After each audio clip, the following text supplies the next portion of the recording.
Hey y'all, welcome to Love Across the Pond. I'm so excited to have you guys here. I'm one of your hosts, Leighna Jewett, she, they pronouns.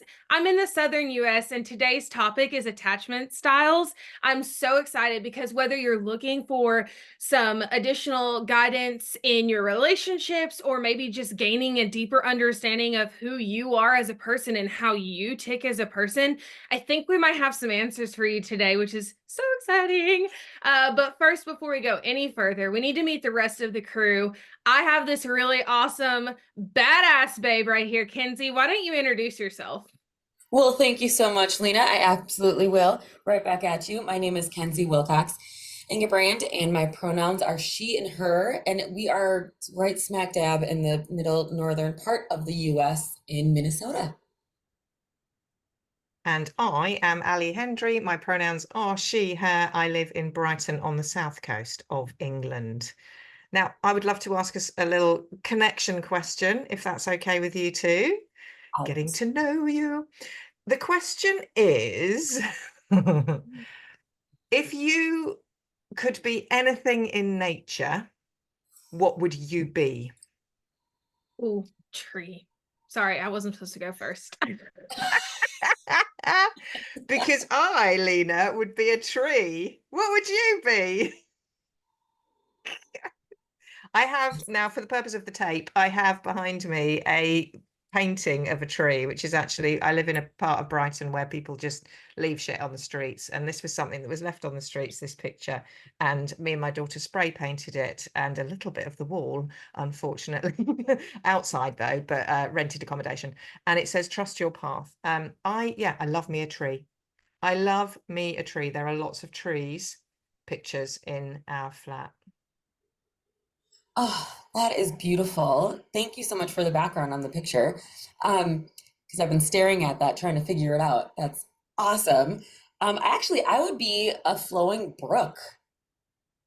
That is the first visual that came to mind. I love that I can just see all this wildlife drinking and nourishing from it and just giving, and then also just the flow of it of, you create your own path step by step, inch by inch, and then you kind of cut towards new ones as well. So, and it only flows one way. And I just love that and the sound of it. I love that. And I think of like, even if you put something in it, it just goes right around it and keeps going its own way. And that's what I think of you is like you just bounce right back and I love it. Oh my goodness. Okay, so I definitely I thought out loud, clearly. I'd be a tree. I love trees. I don't know what it is, but like a tree and hugging a tree like truly just makes me my soul feel alive.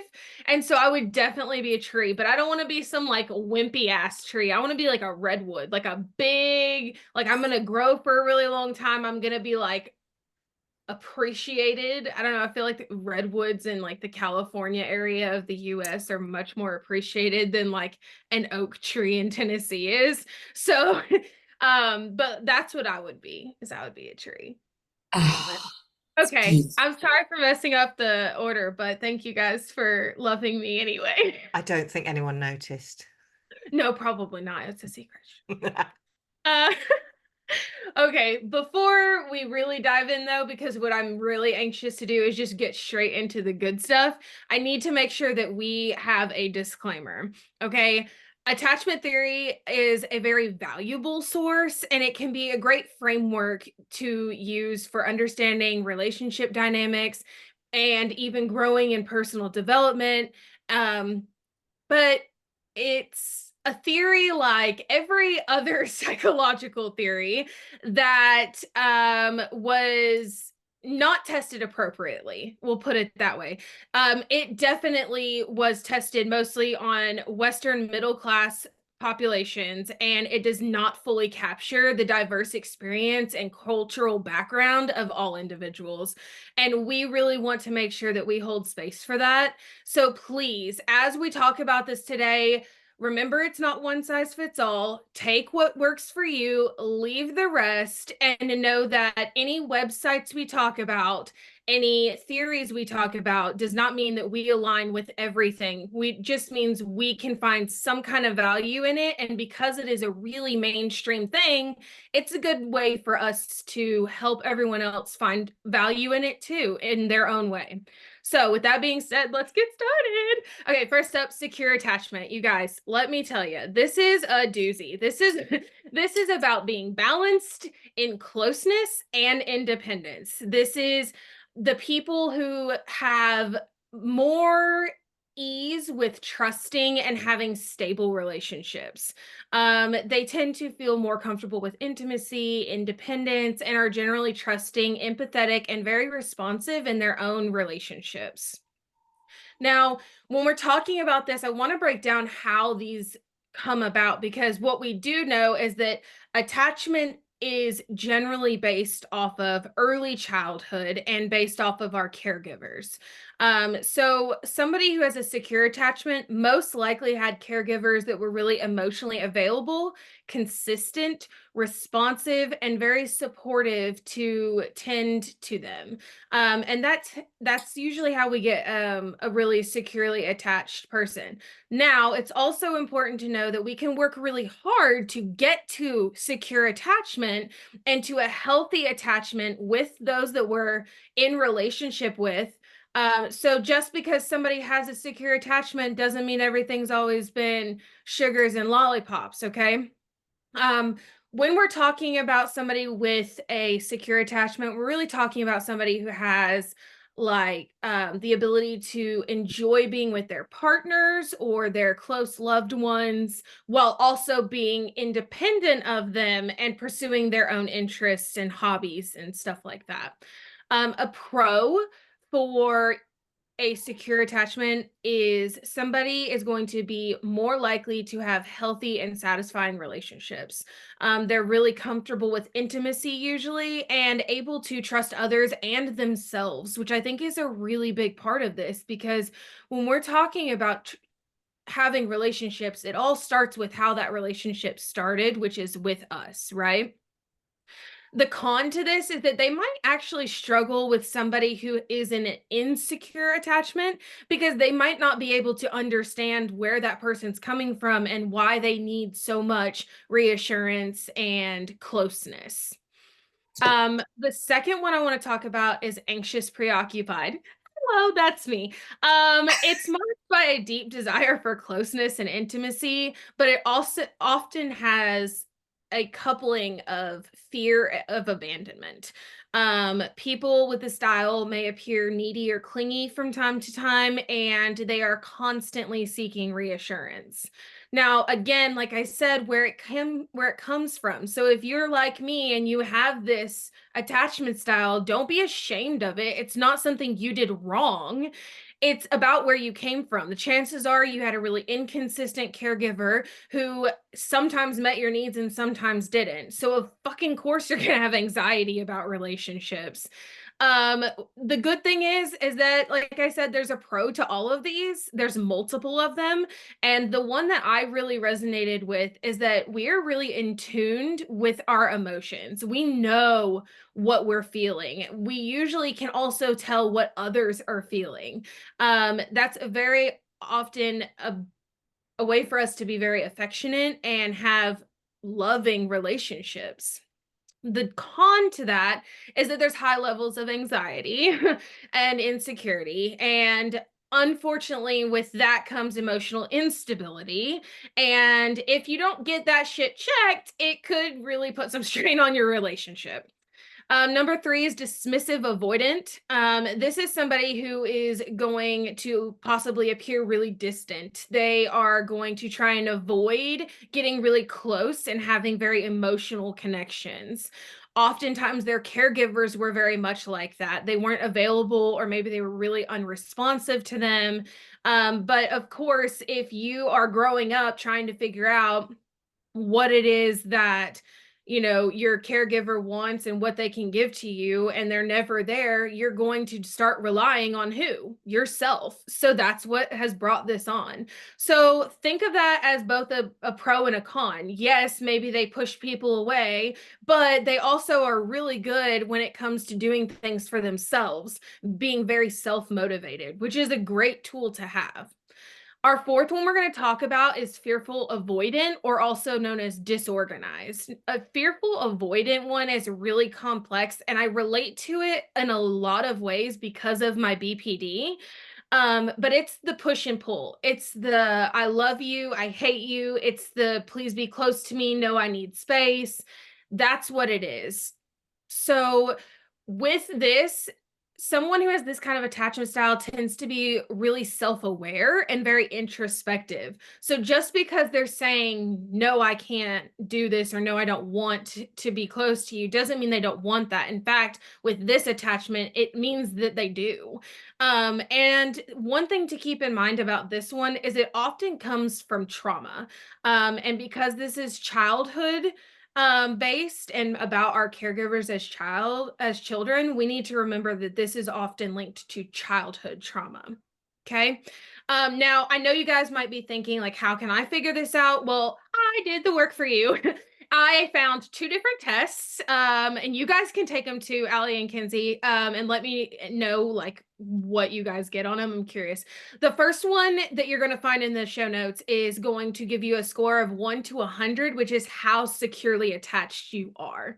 Okay. The second one actually gives you your attachment style. And I have to say, it's the coolest attachment test I've ever taken, because it actually asks about my attachment to my parents, both as a child and currently, along with my attachment to my partner. So it was way more thorough than a lot of them, which made me a little bit happy. I got a 55, so I was right in the middle of the first one, and then anxious attachment, which again I've been working on for a while.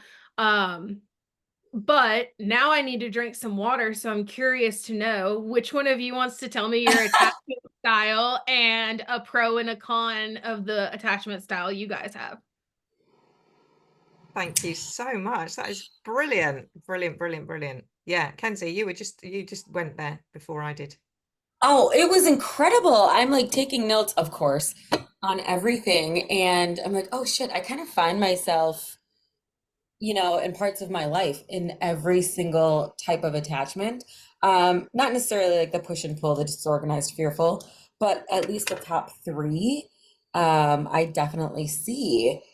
And I can share my what I think my attachment style is, which is secure. Everything that you were talking about, which is, the ease of trusting, the ease of intimacy. I want to become a sex and intimacy coach.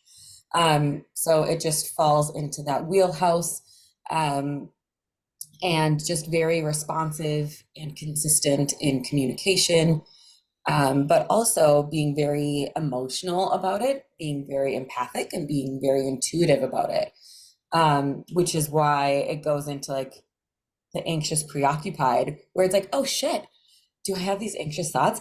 Are my thoughts becoming more anxious? Are my anxious thoughts becoming even like in a whirlwind of it because I am like, you know how that goes.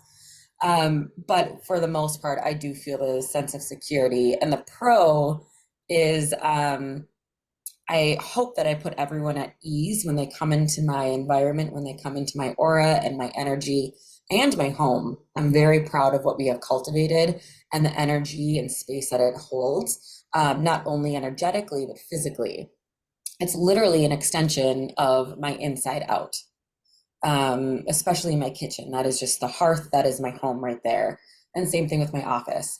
And then the con is, and I'm so glad you went through the descriptions of everything, is because it's a little bit harder for me to understand how other people don't have the same secure attachment that I have. And so I want to make them feel comfortable. I want them to make them feel at ease. And so I'm kind of like tapping them on the shoulder, being like, I can feel you. Why aren't you doing something? Like, help me help you, type of a thing. And because we're coaches, because we're all intuitive beings, I hold that space for them a little bit more And if they would like to, I've learned the hard way, right? If they would like to talk about what they're going through, talk about what they're feeling, they are more than welcome to. And if they don't, then I just hold that space and capacity and then, move forward and move through it. So it's a pro and con for both of them where you're so empathic and intuitive that you can feel, right, and see and hear, geez, Louisa, all of these things. But if they don't want to, talk to you about it, it's like, okay, you just, so be it. You have to accept it and move on, which is very hard for me to do, BT dubs. But, it is definitely a work in progress. So secure is what I would say. Love it. Mine is definitely dismissive, avoidant. That's my default state. I am very good at shutting down and being in my own little hermit cave and being independent and doing all of those sorts of things. I love attachment theory, as you know, so much. I love looking at it. I love that we can help people change their attachment styles because it is possible to change attachment styles. They're not fixed. However, I definitely have a sense of that being my default setting when I'm in any kind of relationship, friendships, romantic relationships, family. And it's really interesting when you start to delve into attachment theory and you look at the people around you. Of course, for me, I was looking at family, as a lot of us do, to start with, thinking about, well, who's what in my family? And I come from a beautiful long line of dismissive avoidance. I have learnt from the masters and the mistresses and the thestresses. And it's quite interesting when I find those behaviors popping up in me. For example, in parenting, when I will do something or say something and I'll be like, well, I'm not going to keep doing that actually, because I've been on the receiving end of that and I'm seeing myself do that now. So I want to change that outcome. So it's definitely a con in terms of that default to withdraw. And it's been a learning journey to stay with the difficult feelings, to stay in the room physically and to not flounce out like a beautiful drama queen that I can be sometimes. That's definitely been a learning journey in my romantic relationships. I would say a pro is for a while I was on TikTok and then I came off it because it was doing absolutely nothing for my business and it was just sucking time out of my day. And I was talking about relationships and I was also doing a lot of posts about diversity, equity and inclusion. Oh my goodness, when you talk about that on TikTok, the response is very different from other sites, like, for example, Instagram and Facebook. So I would get some really vile comments, personal comments about me and my views, and also just stuff that was not true. And it was washing off me, and I was thinking, oh, well, that's interesting. Oh, great, fantastic. Well, that's the benefit of being a dismissive avoidant. I just don't care. You're not important to me. You're not important to me. You're not in my life. You are somebody. And most people who put horrible comments are letters and numbers. So they're all hiding behind some kind of random picture of what looks like a snail or something. So I thought, I wonder if that's my attachment style, helping me in terms of just not bothered. I'm just not bothered with you. I love that. I love that so much. Okay, so I come from a long line of dismissive avoidance, sprinkle in some abuse and trauma, and I think my default is definitely fearful avoidant, and I've gotten a lot better with that. But as I have gotten better, I've started to care too much about it, what everyone thinks. And so now I'm like at this really anxiously attached style. So like I get what you're saying though. It's like when it comes to our parenting, we have to change those roles and change those things. And I'm very lucky to have a very securely attached wife who helps me make sure that I'm not passing these things down. Because when you are with someone who is securely attached, it's a lot safer. It feels safer and easier for sure.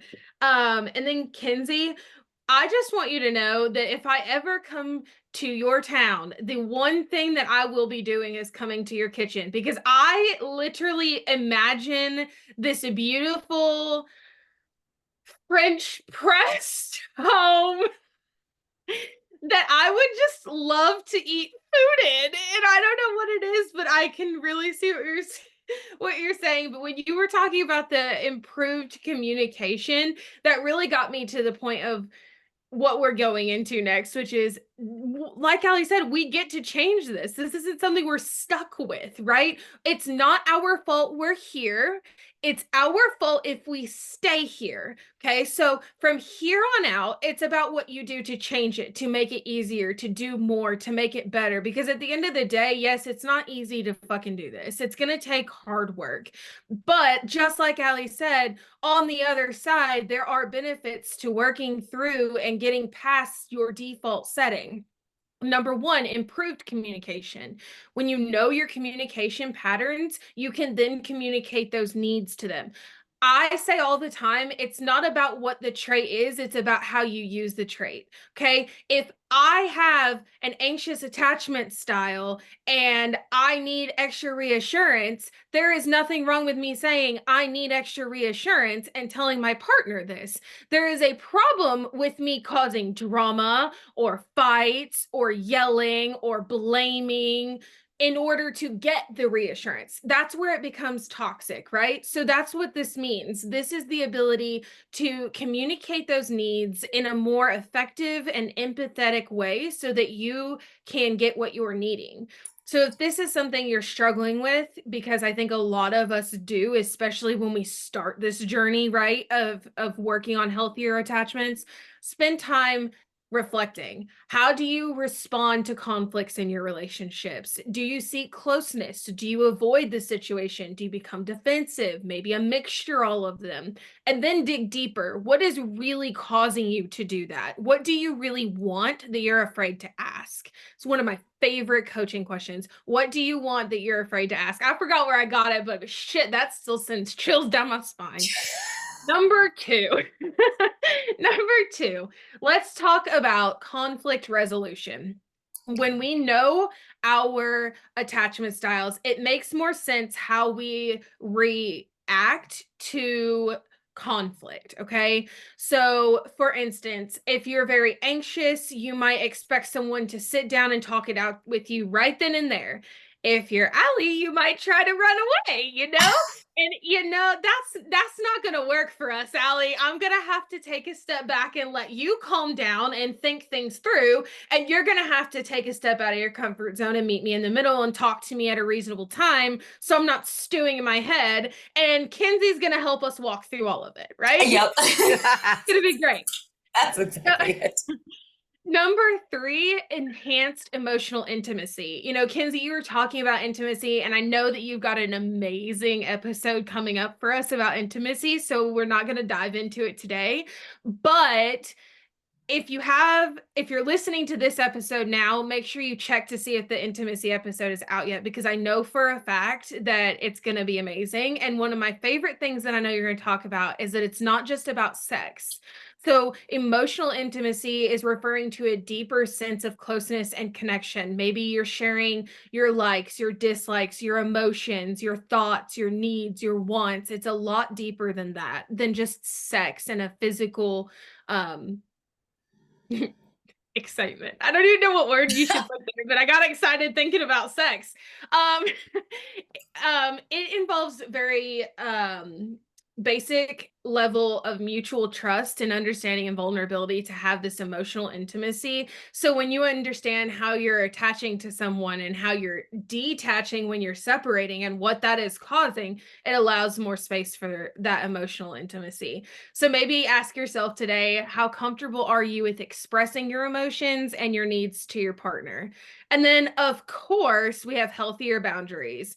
If you are somebody who has a disorganized attachment, spend time thinking over how you communicate your needs and your boundaries in your relationship, and not that you're just avoiding that altogether and calling it quits.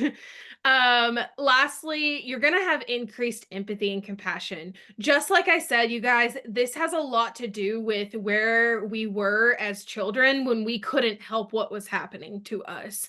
And if we can look at someone, especially let's say you're secure and you're dealing with someone not dealing with someone, you're in a relationship with someone who is less securely attached than you, and you're finding that really troublesome. Being able to sit back and use that empathy and compassion is going to allow you to say, okay, they're not doing this because they hate me or because they're mean or because they're horrible people, right? Um, it's really helpful. It's helpful. So that brings me to my next question, which is, Allie, how has understanding partners' attachment style changed the way you interact with them? Oh, I mean, revolutionized it. I don't think I could go out with somebody that wasn't willing to explore attachment theory. Yeah.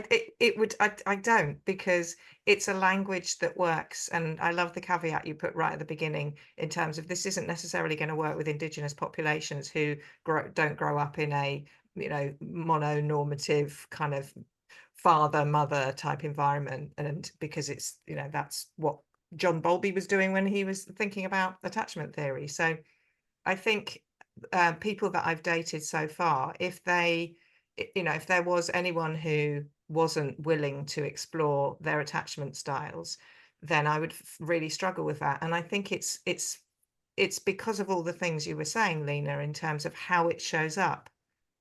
It shows up in so many different ways. That default setting, as I like to think of it, shows up in how you have arguments, how you repair, how you love, how you grieve. I mean, just so many different ways in romantic relationships. So when I'm with someone who is curious, I mean, for me, that one of the hottest things is when somebody is curious about this thing called life and relationships and humaning.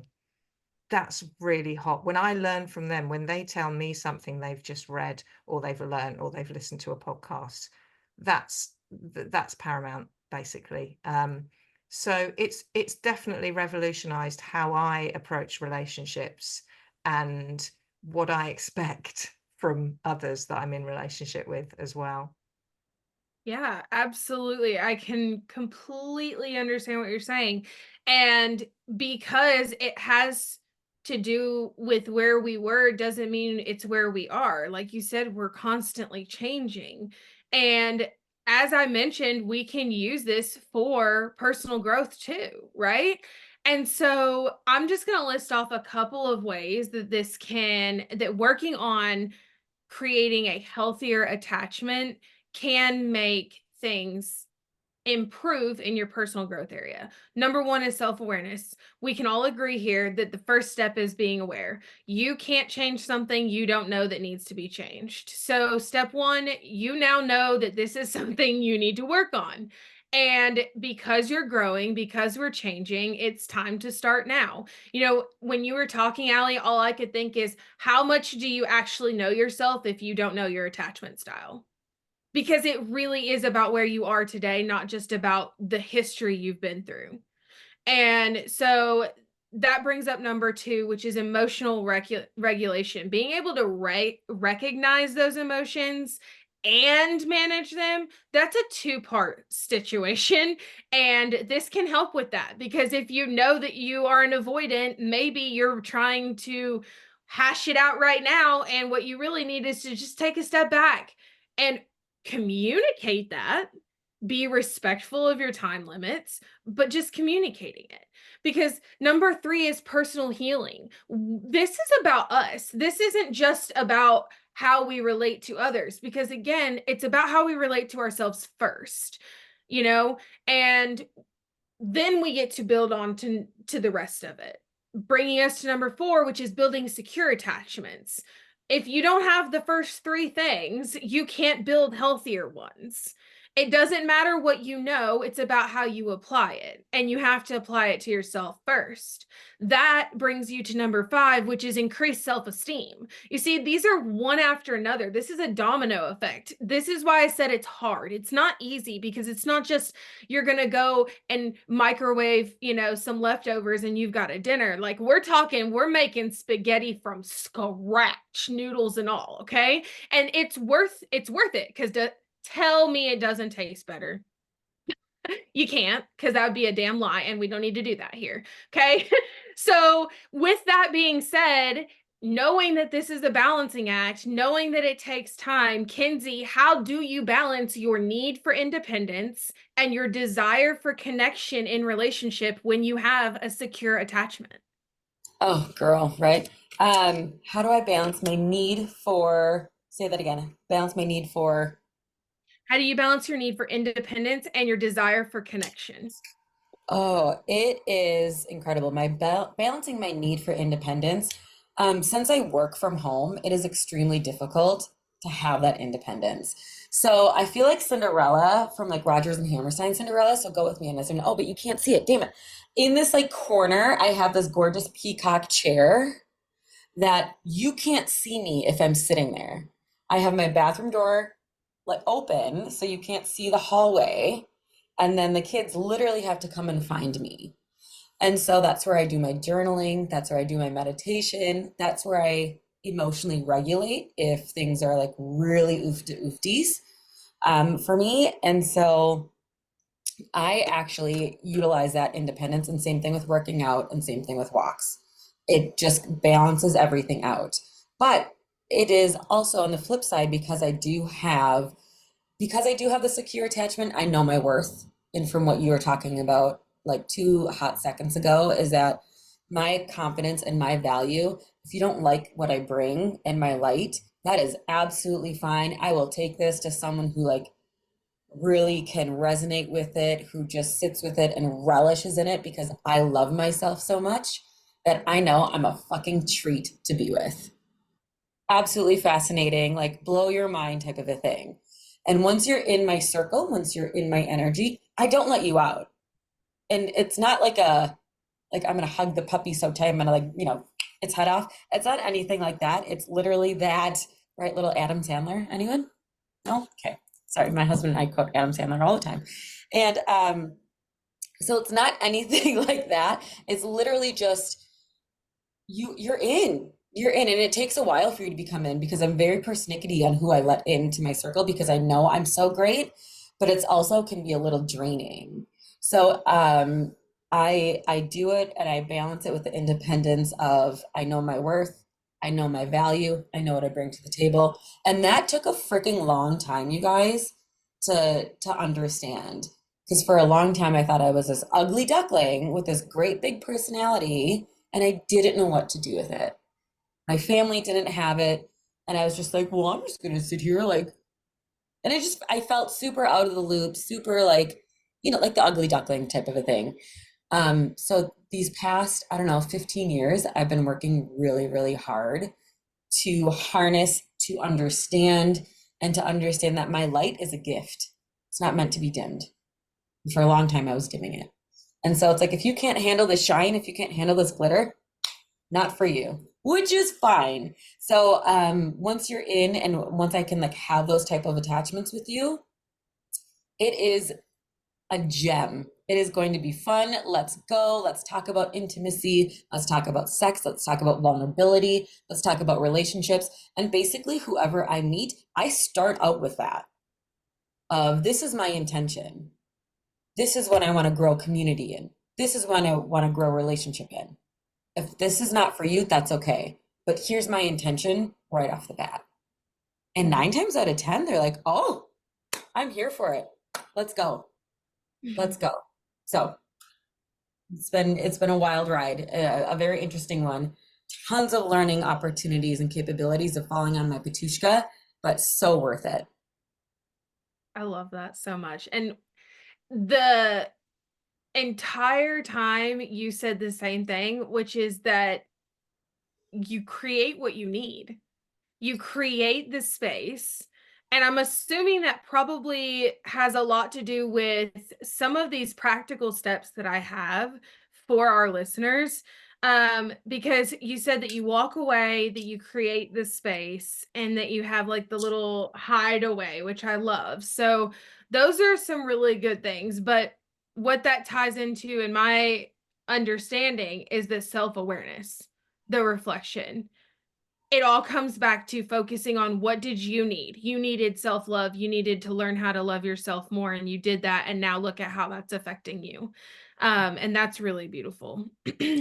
So some more steps that we can do besides the self-awareness is seeking therapy and coaching. You guys, for me, that's been one of the biggest things. Being able to work with coaches like I have right here on this podcast, being able to work with therapists, those kind of options have been really helpful. But I also understand that not everyone can do that. So growing and building a community of any sort can be so incredibly powerful. When you're building your community, make sure that you're building a community of people who are where you want to go, not where you're at now.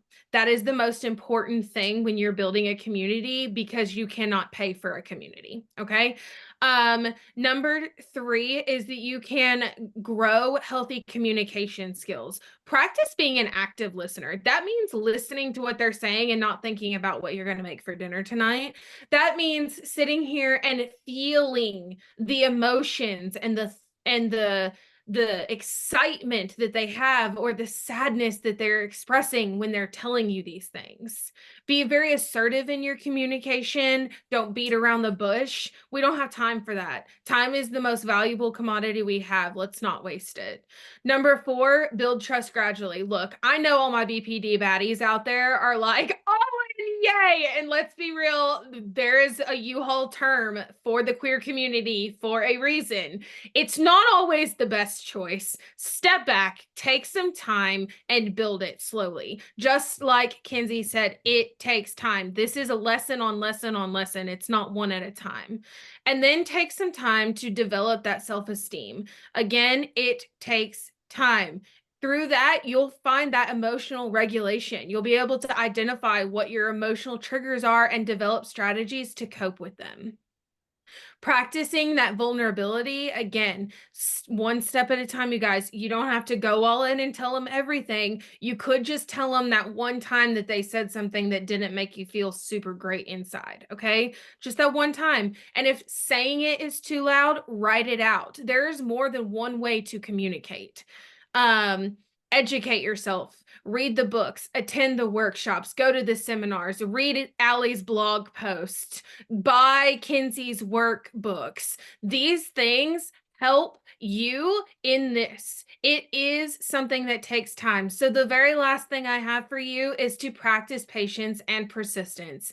It is not a one size fits all. It is not a one time, everything's better. We are not going to be able to get a golden ticket and go on the ride and it just all be behind us. That's not how it works. But when you do these things that we've talked about and you get into community with people like us who want to help you, who want to build you up, and who already believe that you have everything you need to get to that next step, that will make it so much easier. As we close off, and you guys give us your takeaways, I would love for you to encourage our listeners on something they can do to improve their attachment styles in their day-to-day life.